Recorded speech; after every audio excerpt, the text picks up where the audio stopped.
안녕하세요. 저는 인천 장도초등학교에 근무하고 있는 교사 김광중이라고 합니다. 제가 근무하고 있는 학교에는 2016년 현재 탈북 학생이 한 40명 정도가 재학을 하고 있습니다. 그리고 그 이전에도 탈북 학생이 많이 재학을 하고 있었고요. 그런데 그 탈북 학생과 그리고 탈북 학생 학부모님들을 이렇게 보면서 느낀 것이 하나 있는데, 나만의 학교 사정에 대해서 잘 모르셔가지고 아이들 지도나 어떤 학교 공부에 대해서 많이 혼란을 느끼시고 그리고 어려움을 느끼시는 것을 볼 수가 있었습니다. 오늘 저는 우리 어머님들 그리고 아버님들께 어떻게 하면 남한에서 우리 아이들을 잘 지도할 수 있을까에 대해서 제가 알고 있는 것을 좀 나누어 드리려고 합니다. 이번 시간에는 이제 남한의 학교에 입학하기 전에 이 아이들을 어떻게 지도하면 좋을지와 그리고 남한의 초등학교에서 이 아이들을 어떻게 좀 가르치면 좋을지, 집에서 어떻게 가르치면 좋을지에 대해서 말씀을 드리도록 하겠습니다. 먼저 예비 초등학생 지도에 대해서 말씀을 드리겠습니다. 먼저 남한의 초등학교 입학에 대해서 말씀을 드리겠습니다.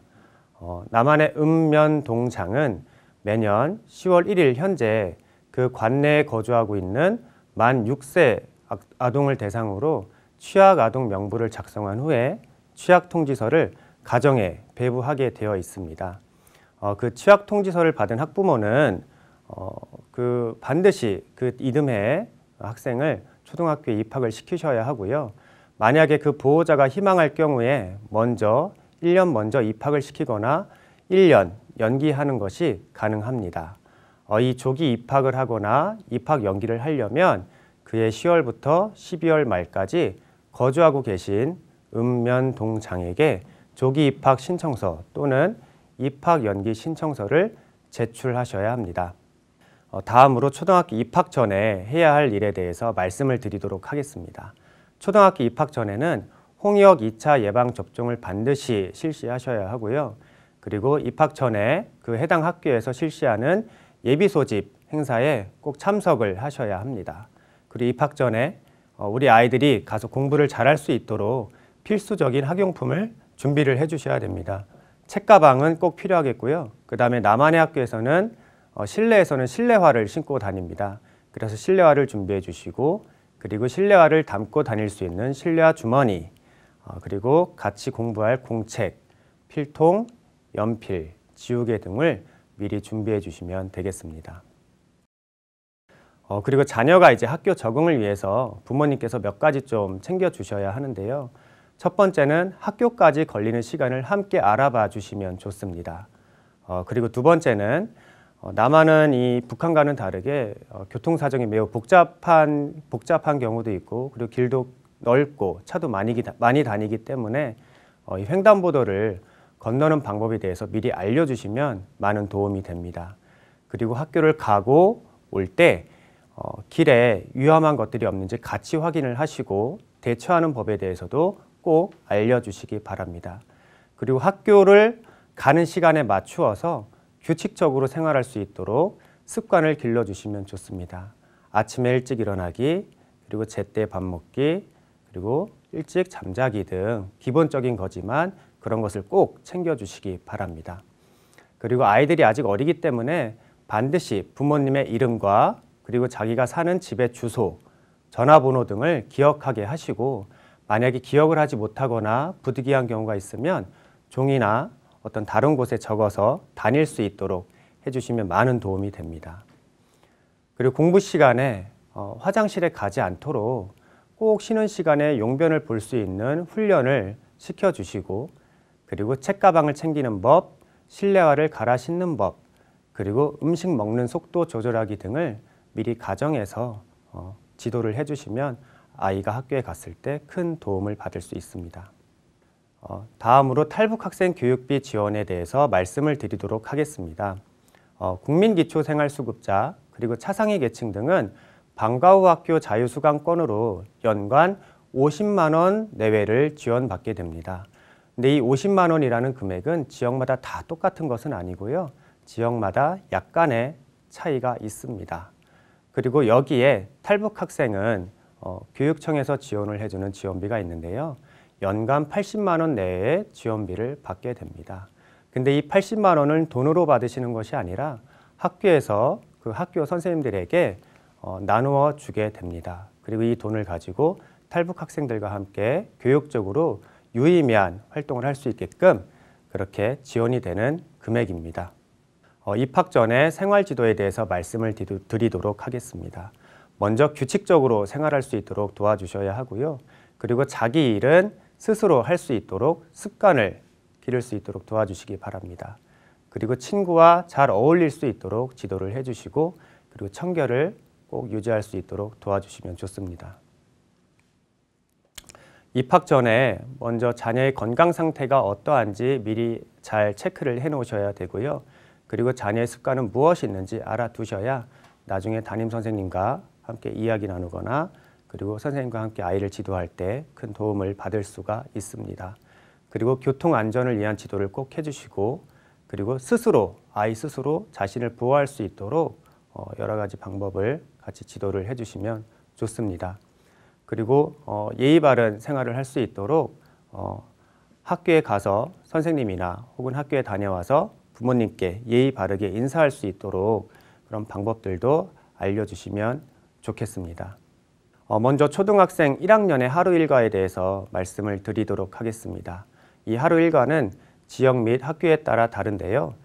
대개 거의 다 비슷하니 제가 말씀드리는 내용에 따라서 유의해서 학생을 지도해 주시면 좋겠습니다.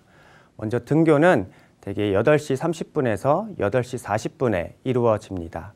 그리고 8시 40분부터 9시까지는 아침 활동이라 그래가지고 정규 교과가 아닌 독서 활동이나 종이접기 활동이나 자율적인 자기 스스로 학습을 하게 됩니다. 그리고 1교시는 9시부터 9시 40분까지 이루어지고요. 2교시는 9시 50분부터 10시 30분, 3교시는 10시 40분부터 11시 20분, 4교시는 11시 30분부터 12시 10분까지 이루어지게 됩니다. 점심시간은 12시 10분에서 12시 50분까지이고 그리고 이제 밥을 먹고 난 이후는 학생들이 자유롭게 놀이를 하거나 다른 과제를 하는 경우가 있습니다.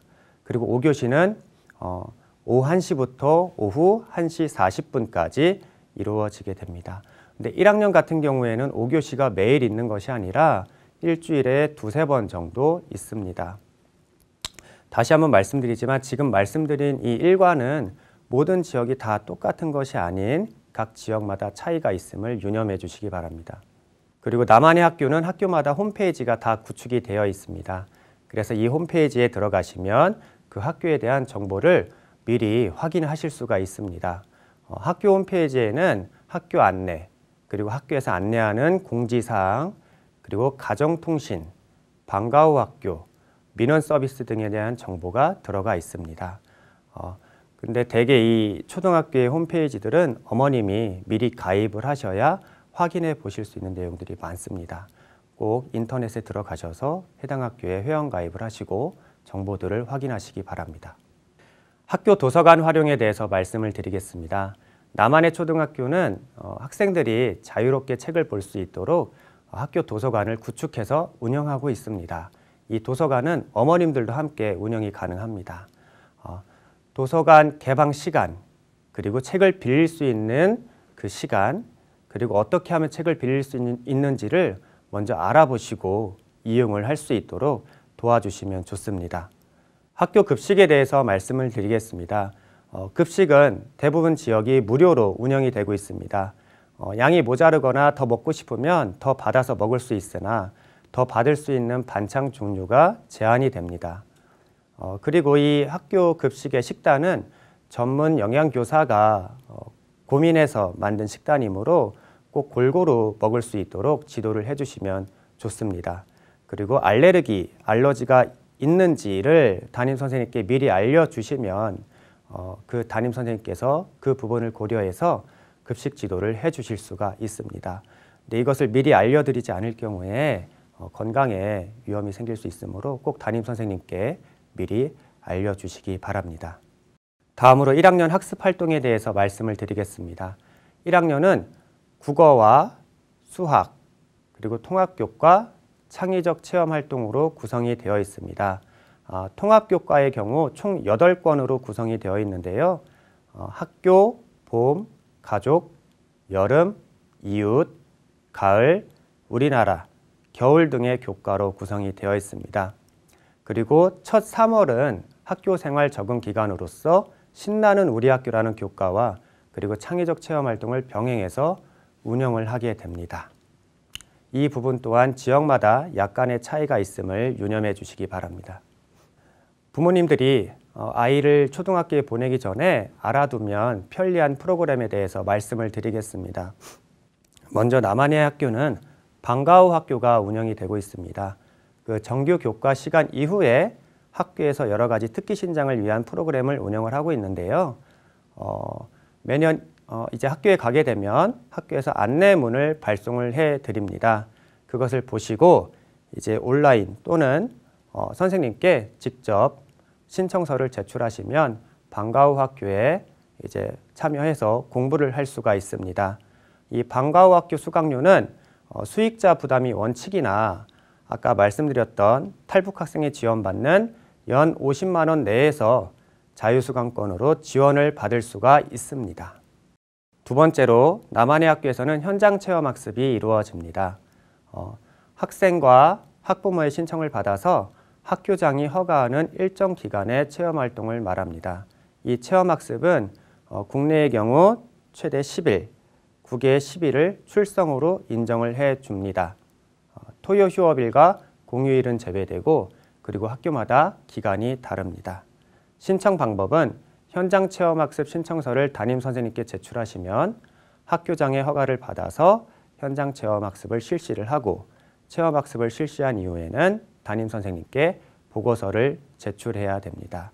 이 신청서와 보고서는 대부분 학교 홈페이지에 양식이 올라가 있습니다. 담임선생님께 여쭤보셔서 그 양식을 받아서 작성을 해주시면 좋습니다. 이제 초등학교 학습 지도에 대해서 말씀을 드리겠습니다. 나만의 초등학교는 두 개의 학기로 나누어서 1년이 운영이 됩니다. 1학기는 3월 초부터 7월 말까지 이루어지고요. 이후 한 달간의 여름방학이 있고 2학기는 8월 말부터 12월 말까지이고 이후에 약 2달간의 겨울방학과 학기말 방학, 봄방학이 있습니다. 구체적인 방학 및 개학 시기는 학교마다 차이가 있습니다. 1학기에 이루어지는 교육활동으로 개학식, 그리고 입학식, 학부모총회, 건강검진, 구강검진 등이 이루어지고요. 평가의 경우 학교별로 다르지만 크게 수행평가와 지필평가가 이루어집니다. 그리고 독서행사, 여름방학식, 개학식 등이 1학기의 행사로서 이루어지게 됩니다. 방학식 때에는 방학과제가 안내가 되고 통지표가 배부가 됩니다. 2학기에는 학부모 상담 주간, 그리고 가을 운동회, 공개 수업, 교원 능력 개발 평가, 학예회 등이 이루어지게 됩니다. 그리고 기타 교육 활동으로 탈북 학생의 경우에는 탈북 학생 체험 활동이 별도로 있을 수 있고요. 그리고 학부모를 대상으로 연수가 이루어지기도 합니다.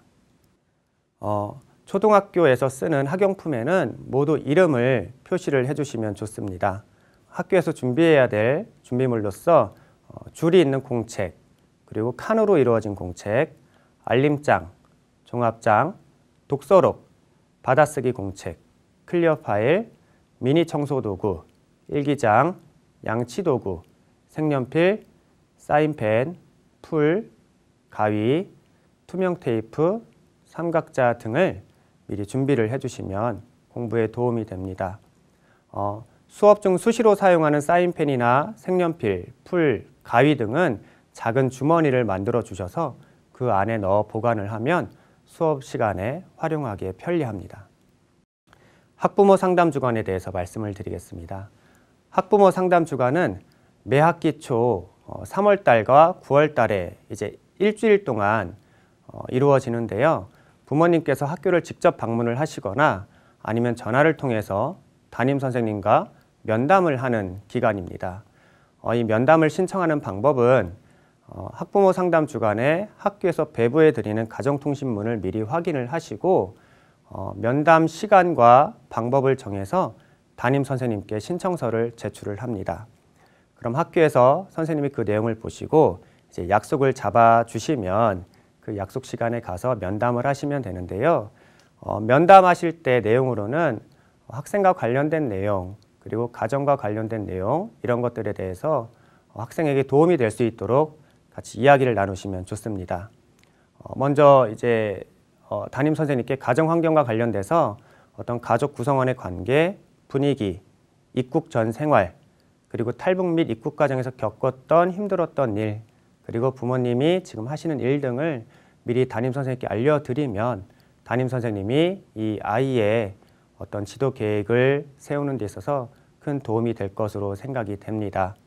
그리고 학습 지도 관련해서 이 아이가, 우리 아이가 선생님이 하시는 말씀을 얼마나 이해하고 있는지, 그리고 좋아하는 과목, 뭐 좋아하는 공부, 싫어하는 과목, 이런 것들을 미리 알려주시면 선생님께서 아이를 지도하시는데 도움을 받을 수가 있습니다. 그리고 아이의 장래 희망과 그리고 보충학습을 어떻게 하면 좋을지 등에 대해서도 한번 여쭤보시고 같이 이야기를 나누어 보시기 바랍니다. 그리고 또 한 가지 생활지도에 관련해서도 이야기를 나누셔야 되는데요. 친구와 사이좋게 지내기 위해서 어떻게 하면 좋을지도 한번 이야기를 나눠보시고, 그리고 학교 적응을 위한 어떤 방법, 그리고 담임 선생님께 바라는 점 등에 대해서도 이야기를 나누시면 좋습니다. 이 상담 주간에 면담을 하실 때 유의점이 하나 있는데요. 반드시 면담 시작 전에 미리 가셔서 대기를 하시기 바라고, 그리고 갑자기 면담을 할 수 없는 사정이 생겼을 경우에는 꼭 전화로라도 담임 선생님께 미리 연락을 해 주셔야 합니다. 그리고 이 면담을 하실 때 선생님께 감사 인사를 드리면 좋을 것 같습니다. 하지만 뭐 선물이나 간식 등은 절대 드리지 않고요. 마음만 잘 말씀으로 전달해 주시면 좋을 것 같습니다. 방금 전 말씀드렸던 방법은 학부모 상담 주간이라는 특별한 기간에 상담을 신청하시고 상담을 하는 방법에 대해서 말씀을 드렸고요. 평상시에도 물론 면담을 신청하시고 면담을 하실 수가 있습니다. 이 신청 방법은 담임 선생님 개인 전화나 학교 전화, 그리고 자녀의 알림장을 활용해서 면담을 신청을 하시면 됩니다. 똑같이 신청하는 방법은 아까 것과 똑같이 면담을 이제 희망하는 시간, 그리고 방법 등을 미리 선생님께 말씀을 드려서 허락을 받으시고 그 다음에 면담을 하시면 됩니다. 학교 전화를 활용하는 방법에 대해서 말씀을 드리겠습니다. 그 해당 학교 전화번호를 누르시면 이 안내 메시지가 나오게 됩니다. 거기에서 교무실을 선택을 하셔서 담당자에게 담임 선생님을 바꿔달라고 부탁을 하시면 됩니다. 이게 아니라 만약에 단축번호를 눌러서 담임 선생님과 연결을 하고 싶다 싶으면 자동 응답 안내에 따라서 담임 선생님 교실의 내선 번호를 누르시면 됩니다. 평가에 대해서 말씀을 드리겠습니다. 먼저 진단평가, 최근에는 진단검사라고도 불리고 있는데요. 이 진단평가는 학생별 성취 목표 설정의 근거 자료와 그리고 선수학습 결손의 신속한 지도를 위해서 학력 향상의 기초 자료로 삼기 위해서 학기 초에 이루어지는 평가입니다. 대개 3학년부터 6학년까지 이루어지고 있고요. 교육청에서 나누어주는 문항을 가지고 평가를 하게 됩니다. 평가 교과의 경우 3학년은 읽기, 쓰기, 기초 수학, 그리고 4학년부터 6학년은 국어, 수학, 사회, 과학, 영어 이렇게 평가를 봅니다. 평가의 범위는 교과별로 이전 연도에 배웠던 그때까지의 공부를 범위로 삼고요. 결과 통보는 교육청에서 제공해주는 서식에 따라서 통보를 하게 됩니다. 학생의 등수나 이런 서로 서열을 알 수 있는 그런 정보는 통보해드리지 않습니다. 다음으로 지필평가입니다. 이 지필평가는 어머님들, 아버님들이 흔히 알고 계시는 그런 시험이라고 생각을 하시면 되는데요. 이 지필평가는 학교장에 따라서 평가를 보는 시기와 방법이 다릅니다. 대개의 경우 평가는 국어, 수학, 사회, 과학, 영어 이 5가지 교과에 대해서 평가가 이루어지고요. 평가의 경우에 미리 주간학습 안내나 아니면 담임 선생님의 알림장 등을 통해서 통보가 되므로 확인을 하시고 미리 준비를 시켜주시면 됩니다. 이 평가를 준비하는 방법은 교과서 목차 위주로 한번 훑어보시고, 그리고 교과서는 물론 정독을 해야겠지요.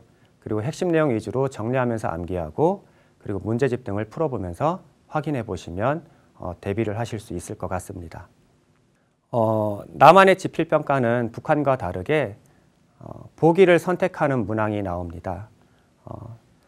4~5개의 보기 중에서 가장 옳거나 그른 것을 고르는 문제가 나옵니다. 이때 이 문제를 잘 살펴가지고 실수해서 틀리지 않도록 주의해 주시는 것이 좋습니다. 예를 들면 이러한 문항이 있습니다.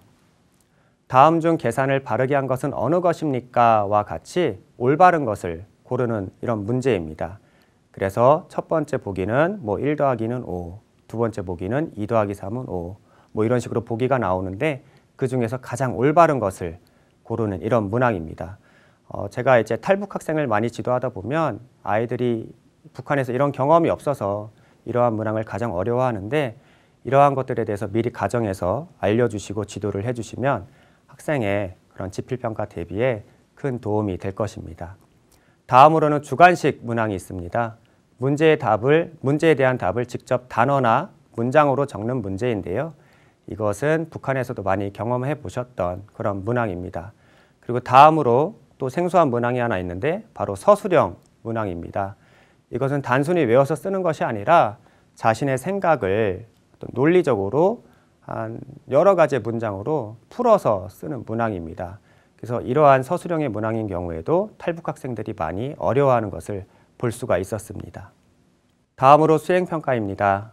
수행평가란 교사가 학생이 학습과제를 수행하는 과정이나 그 결과를 보고 그 학생의 지식이나 기능, 태도 등에 대해서 전문적으로 판단하는 평가 방식입니다. 즉, 학생 스스로가 자신의 지식이나 기능을 나타낼 수 있도록 어떤 산출물을 만들거나 행동으로 나타내거나 답을 작성하는 그런 평가입니다. 이 수행평가의 방식으로는 먼저 발표라는 것이 있습니다. 어떤 주제에 대해서 자신의 생각, 의견을 발표하고 학생끼리 토론하는 방식입니다. 그 안에서 선생님이 원하는 바를 평가하게 되고요. 두 번째로는 혼자 하는 것이 아닌 조를 짜서 구성원들이 함께 과제를 수행하는 조별활동 평가가 있습니다. 그리고 단원이 끝날 때마다 간단한 평가를 보는 단원평가도 있을 수 있고요. 그리고 실제 수행 능력을 평가하기 위해서 과학시간이나 체육시간, 음악시간, 미술시간에 실기평가를 보는 경우도 있습니다. 그리고 이런 학생들이 지속적으로 만든 작품이나 학습 결과물들을 쭉 모아서 평가하는 방법도 있는데 그것은 포트폴리오법이라고 합니다. 이런 수행평가는 어떤 정해진 시기에 하는 것이 아니기 때문에 주간학습 안내나 알림장 등을 통해서 안내되는 그 평가 시기를 잘 미리 파악을 하시고 준비해 둘 수 있도록 그렇게 도와주시면 좋습니다. 네, 숙제 지도에 대해서 말씀을 드리겠습니다. 자녀가 집에 돌아오면 다른 일을 하기 전에 먼저 숙제를 할 수 있도록 꼭 지도를 해주시기 바랍니다. 자녀가 스스로의 힘으로 숙제를 하도록 격려하는 것이 중요하고요. 만약에 좀 자녀가 어려워할 경우에는 부모가 약간 도와주시는 것도 가능합니다. 하지만 모르는 부분이 있을 때 바로 답을 알려주시거나 모른다고 재촉하거나 혼내지는 마시고 스스로 해결할 수 있도록 좀 고민하도록 그런 시간을 마련해 주는 것도 필요합니다. 예습 지도에 대해서 말씀을 드리겠습니다. 예습은 학교에서 배울 내용을 미리 살펴보게 해서 자녀가 공부에 흥미를 가질 수 있도록 하는 것이 목적입니다. 미리 많은 지식을 파악하거나 그런 것이 목적이 아니고요. 그래서 이 과도하게 예습을 하게 될 경우에 학교에서 배우는 공부에 대해서 좀 흥미를 떨어뜨릴 수가 있습니다. 그리고 이 예습 지도를 하실 때 부모가 주입식으로 내용을 가르치시거나 문제를 일일이 풀어보게 하실 필요는 없습니다. 교과별로 학습할 내용을 살펴보도록 하고 모르는 내용을 표시해 두어서 수업 시간에 담임 선생님께 질문하고 같이 공부할 수 있도록 이 정도만 도와주셔도 괜찮을 것 같습니다. 국어교과의 경우 실린 지문을 읽어보도록 지도를 해주시고요. 그리고 모르는 단어가 많이 나올 수 있으므로 부모가 함께 읽어보면서 알려주시는 것도 좋을 것 같습니다. 어려운 단어의 경우 국어사전을 찾거나 아니면 인터넷 포털 사이트를 활용해서 함께 찾아보면서 가르쳐 주시는 것도 좋은 방법이 될 수 있습니다. 복습 지도의 경우 배운 날 바로 하는 것이 효과적입니다. 자녀가 배운 내용을 부모와 자연스러운 대화를 통해서 이야기하도록 하는 것도 좋은 방법이고요. 그리고 자녀의 복습을 지도하면서 자녀가 우리 자녀가 공부를 얼마나 잘하고 있는지 그 수준을 파악하는 것도 중요합니다. 우리 아이들의 학습 지도를 위해서는 학교 선생님 그리고 학교뿐만 아니라 부모님들의 역할도 매우 중요합니다. 최고의 학습은 누군가가 답을 알려줘서 공부를 하는 그런 방법이 아니라 학생 스스로가 공부하고 학생 스스로가 기능을 탐구해가고 어떤 지식을 만들어가고 하는 자기주도 학습 방법입니다. 그래야만 학생 스스로 발전을 이룩할 수 있고 더 큰 목표를 가지고 공부를 할 수가 있습니다. 한국의 학교는 이런 학생 스스로 공부할 수 있는 자기주도 학습의 힘을 길러주기 위해서 많이 노력을 하고 있습니다. 우리 부모님들께서 학교에서 모든 걸 다 알아서 해주겠지라고 일임하는 태도는 바람직하지 않습니다. 우리 부모님들도 우리 아이들이 학교에서 어떤 공부를 하고 있고 어떤 점을 잘하고 어떤 점이 부족하고 등에 대해서 좀 파악을 하시고 그리고 학교의 어떤 행사나 공부나 그리고 담임선생님이 어떻게 지도를 하시는지 항상 관심을 가지시고 함께 노력을 해주시는 것이 중요합니다. 그래야지만 우리 아이들이 이 한국의 학교에서 잘 적응해서 공부를 할 수가 있습니다. 지금까지 한국의 예비초등학생 지도 방법과 학습 지도에 대해서 알아봤습니다. 이번 시간을 통해서 우리 부모님들이 우리 아이들이 한국에서 잘 적응해서 공부할 수 있는데 도움을 받으셨으면 좋겠습니다. 감사합니다.